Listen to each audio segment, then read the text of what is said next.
Suara ketukan keyboard, klik mouse, lalu suara game horor yang mulai dimainkan, musik yang menegangkan. Oke guys, hari ini bakal jadi hari yang spesial. Kenapa? Karena setelah sekian lama kalian request, dan setelah sekian lama gua ngumpulin nyali, akhirnya gua bakal mainin game yang katanya nih ya, adalah game horor paling seram yang pernah dibuat. Judulnya, nama game horor fiktif atau nyata, misal Visage atau The Mortuary Assistant.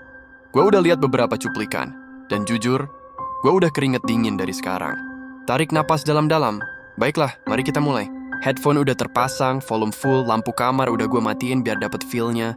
Ini demi kalian semua ya? Kalau gue teriak-teriak, jangan diketawain. Atau ketawain aja deh, biar gue nggak sendirian ngerasain takutnya.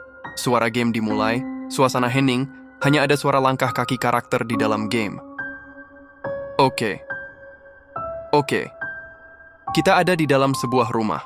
Klasik, kenapa sih semua game horor harus di rumah tua yang creepy? Kenapa nggak di taman bermain yang ceria gitu? Mungkin bakal lebih serem kali.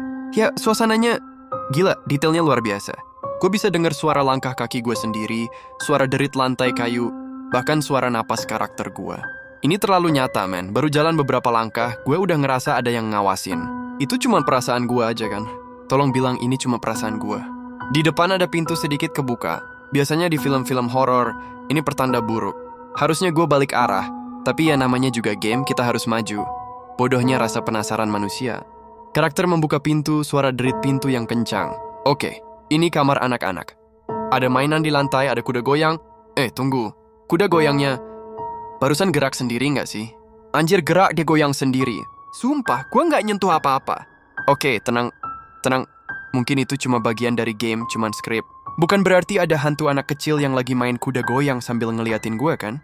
Kan? Melanjutkan berjalan, suasana makin tegang, ada suara bisikan samar. Denger nggak ada suara bisikan? Gue nggak ngerti dia ngomong apa, tapi bulu kuduk gue langsung berdiri semua. Rasanya kayak ada yang bisikin tepat di kuping gue. Gila, ini teknologi suaranya, keren sekaligus bikin jantungan. Gue coba jalan ke arah sumber suara. Di ujung lorong ada lukisan. Lukisan seorang wanita. Matanya kayak ngikutin gue, anjir. Gue coba deketin lukisannya, mau lihat lebih jelas. Siapa tahu ada petunjuk atau apa gitu kan.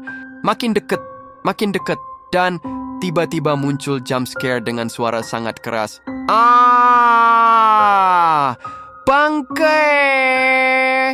Astaga, jantung gue mau copot. Gila, mukanya jelek banget lagi. Sumpah, gue sampai loncat dari kursi. Anjir, tangan gue gemeteran. Gila, ini baru awal padahal. Gue nggak tahu bakal kuat lanjutin sampai tamat atau enggak. Napas gue ngos-ngosan beneran. Ini bukan sekadar jump scare murahan yang cuman ngagetin. Cara game ini membangun tensi itu yang bikin gila. Pelan, dia mainin psikologis kita.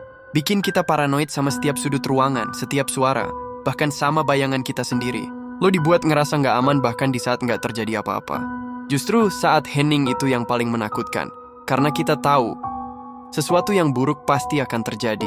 Kita cuma nggak tahu kapan dan di mana. Gue harus akuin, developer game ini jenius sekaligus psikopat. Mereka tahu banget cara kerja rasa takut manusia.